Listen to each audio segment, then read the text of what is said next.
ไม่สูงปอเมพี่น้องเอฟซีของข้าเฮาผู้เจ้าผู้ตนผู้ป้าใหม่สูงปอเมพี่น้องในเมืองไต้ปอนปื้นผู้บันแหงข้าเฮาจอยวันช่องข่าวคือตอนกูร้องนั่นนะครับเนาะวันไม่ได้ก่อมาพบกันตั้งข้าเฮาแห่งกำหนึ่งนะครับเนาะแม่นอยู่ในวันที่30 เดือนธันวาคม2026นั่นนะครับเนาะแม่นมาในวันพัดนะครับเนาะวันไม่ได้ก่อข้าวมีหัวข้อข่าวเตมาโต้ไต่ปืนเผาราดหนีปอมเมพี่น้องเขาเกี่ยวกับเรื่องเงาลายนอกเมืองข่าว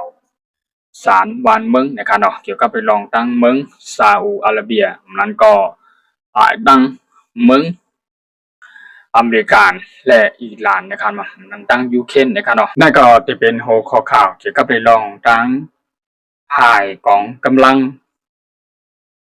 IRGC หมายความว่าปฏิวัติอิสลามนั่นนะครับเนาะตายทั้งเมืองอิหร่านนะครับเนาะเลยมีการใช้หมากมือติ้นย่ำลากหน้ากองการอาวุธที่อันปล่อยหมากแลยื้อไหลไก่อันนับโหปากลักไม้ทะเลลักปองมันนะครับเนาะเลยมีการถล่มยื้อเข้าใส่ในฐานทัพอเมริกันในภูมิภาคที่อยู่ในตะวันออกกลางนะครับเนาะตอนตะวันออกกลางนั่นนะครับเนาะ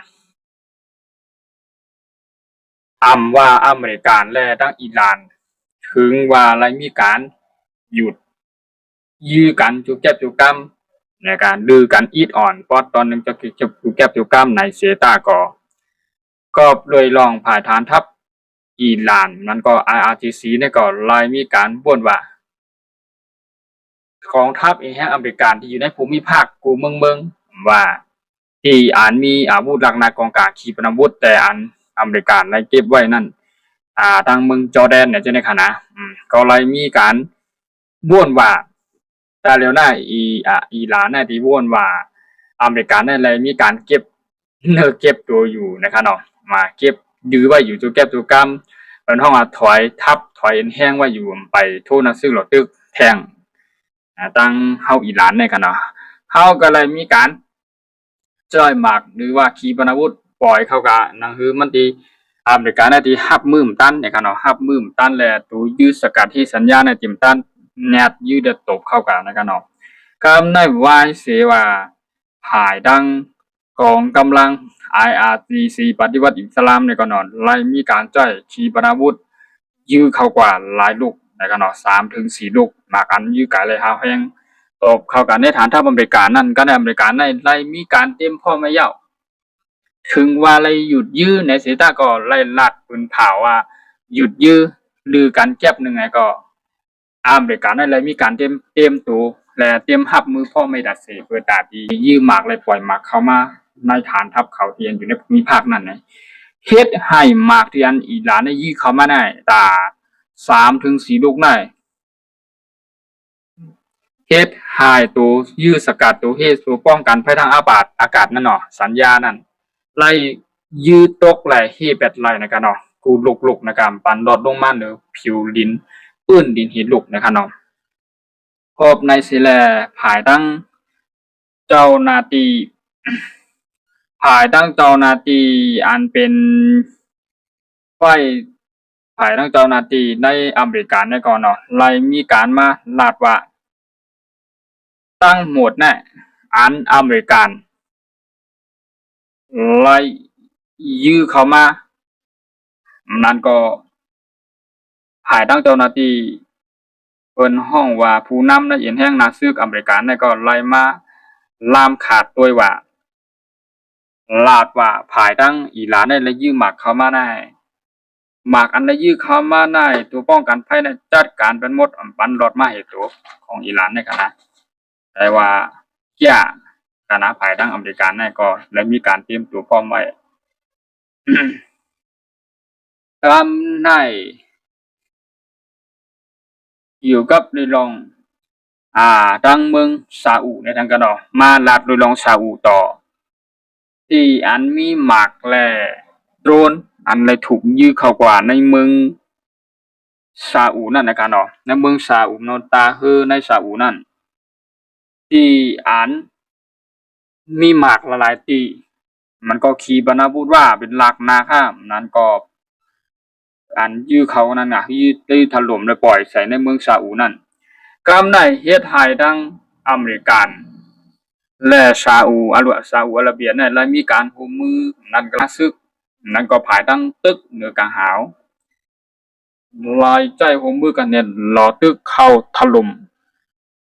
จัดการแบบอันเป็นผู้นำอันเป็นอันที่ก่อการร้ายนั่นก็จุ่มอันยิบหลักนะกองกลางอันขึ้นมาที่กาที่เข้ามาหล่อนาซึกเปิดนาซึกจูซาอุนั่นนะครับเนาะอเมริกาในดังซาอุในไรโฮมมือกันก็จัดการเป็นจุ่มจ้าในก็กบในหลาในอยู่ในเมืองอิรักนะครับเนาะหมากในที่อันยื้อเข้ามาแน่มาเป็นโดรนมาเป็นขีปนาวุธเตียนปล่อยเข้ามาตาดีเข้ามาในฐานทัพอเมริกาหน้าตาดีทานเข้ามาในฐานทัพซาอุอาระเบียแน่หมากในมันไหลลูกตั้งเมืองอิรักเข้ามาเฮ็ดให้อเมริกาได้ตั้งซาอุเนี่ยทมมือกันสิปล่อยหมากลงได้ขีปนาวุธได้ยังอีกเกี่ยวกับเรื่องลองผายตึกในกลางหาวในจัดการเป็นกำเดียวในที่อันกลุ่มยิบหมากมือจื้นย่ามกลุ่มก่อการห้ายจุ่มในคณะผายตั้งจุ่มในเป็นจุ่มตีอันเมืองอิหร่านกองทัพอิหร่านในไล่จอยอีปันหลังและแถมหมากมือจื้นย่ามหมากองกลางปันเขากุมเยอะก็ไล่มีการตั้งจุ่มขึ้นมาก็เป็นจุ่มที่อยู่ในเมืองอิรักอันอยู่ป้อไก่ที่เมืองซาอุอาระเบียนั่นกันเนาะใกล้ในภายดังซาอุอาระเบียนั่นก็เลยมาตามตกลงกันเห็นภายดังซาอุอาระเบียและดังอเมริกันนั่นและมีการตกลงก็จ้อยหลักนักกองกลางคุมเมียวก็คืนการดูการเฮาก็จัดการแบบจัดการเป็นกำเหลียวไว้นานไหนกันเนาะที่เขามาก็ในสิแลภายดังซาอุได้อะไรมีการมาลาดหวานเนาะภายดังนายกก็รัฐมนตรีนั้นห้องว่าภายผู้นำทั้งซาอุเนาะผู้มีจ้านได้และมาลาดว่าเมืองซาอุอาระเบียเฮานั้นเฮาก็แต่ว่าที่ยื้อตอบโต้กับกูตีกูดังก็เลยลองว่ามีผู้เขียมปล่อยหมากและยื้อหมากเข้ามาหาเฮาก่อนเฮาหลูไลมีการตอบแทนเอาคืนกันนั่นกุ้ยโดยลองการตึกและเปิดนักซึกโทษนักซึกหล่อตึกกันตาข้าวยามมื้อนั้นเฮาก็ใครมันเป็นว่าหนังในคะเนาะให้มันเย้าตีการตอบโต้กันกว่ามาแน่อีดอ่อนบ่หลงให้มันฮาวแฮงให้ก็ให้มันเย้ากว่ากันนั่นก้อยแต่ว่าเพราะว่ามีโดยรองภายตั้งผู้เข้มนั้นก็ภายตั้งอ่าจุ่มอันก่อการร้ายนั้นก็ภายตั้งจุ่มอันไล่ฮับที่อันเมืองอิหร่านได้ปล่อยมาเมื่อจื้นย่ำลังนากองกลางขึ้นปันมานำให้ได้เปิดตาดีมาทูนซึกหลอตึกเฮานั่นไหนเพราะว่าหลอตึกแลยื้อขีปนาวุธปล่อยตรวนเข้ามาหลายๆรับหลายๆลูกหลายๆลำเนี่ยก็เฮาก็เย็นหลายเฮาก็ดูไล่ตอบแทนได้เอาคืนกันนั่นกุ้ยนั่นเนาะก็เลยลองการตึกแลยื้อกันได้มันก็มีเฮ็ดให้ฝ่ายใดฝ่ายหนึ่งให้มันรายดีกว่านะครับเนาะมีแต่ซุ่มรู้ซุ่มทั้งสองฝ่ายสองตั้งนะครับเนาะฝ่ายทั้งซาอุอาระเบียได้แล้วมาลาดว่าจังไหนที่อันยื้อมาเข้ามานั่นก็อยู่ในปล่อยที่เมืองอิรักเข้ามาไล่ว่ามีการจุ่มอันที่ผู้อันเป็นจุ่มก่อการร้ายในขณะที่อยู่ในจุ่มเมืองอิรักนั่นไล่จ้อยหมากให้โดรนน่ะยื้อที่เมืองอิรักปล่อยเข้ามาก็เข้ามาหาเมืองซาอุอาระเบียนั่นก็อย่างในวันนั้นซาอุอาระเบียและทั้งอเมริกาได้ก็ไล่มีการตกลงร่วมกันสิมกาฐานทัพที่อันปักตับและยึงจู้หากันนั่นที่อันบนห้องว่าอาจจะที่จ่อยกันไล่ให้มันไวที่สุดนั่นในขณะภายทั้งฐานทัพอเมริกันและฐานทัพซาอุอาระเบียในภายทั้งเหนือกลางหาวในไล่เปิดหน้าซึกและ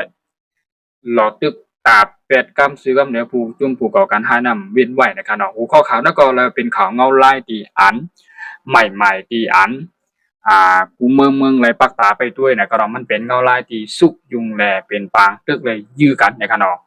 มีหลายเมืองนะครับเลยปักตาไปด้วยอยู่เกี่ยวกับเรื่องซาอุอาระเบียและอเมริกันนี่ก็เป็นฐานทัพและโฮมมือกันเนี่ยตบจุ่มผูกก่อการให้แบบนั้นนะครับหัวข้อข่าวได้ก็มีหนังไหนนะครับเกี่ยวกับเรื่องเงาลายข่าวสารบ้านเมืองนั่นนะครับแต่วันช่วงข่าวคุณต้นกูรอก็ไล่มาโต้ไต่เป็นเผาเปลี่ยนเป็นภาษาความรัดความใต้เฮาหนังคือพ่อแม่พี่น้องคนเมืองไทยในเมืองไทยพ่อเปิ้นกูเจ้ากูตนกูป้าบ่ไหลถ่อมไหลยินและข่าวสารบ้านเมืองนั่นนะครับก็ไล่เอาตั้งหัวข้อข่าวใหม่ๆหัวข้อข่าวที่เงาลายเป็นปางสุกยุงแลยื้อกันตึกอยู่ตั้งในเมืองซาอุอาระเบียและตั้งกองทัพอเมริกันและร่วมมือกันจัดการเป็นชุนหัวก่อการร้ายนั่นนะครับ ผู้ก่อการร้ายนั้นก็เป็นจุ้มเดียนอีหลานไหลจอยหมากมืดกินยามแลอีบันลังแลลกนักกองกลางขีปนาวุธกุมนิ้วนั้นเปิดตาที่มาหลอดตึกแล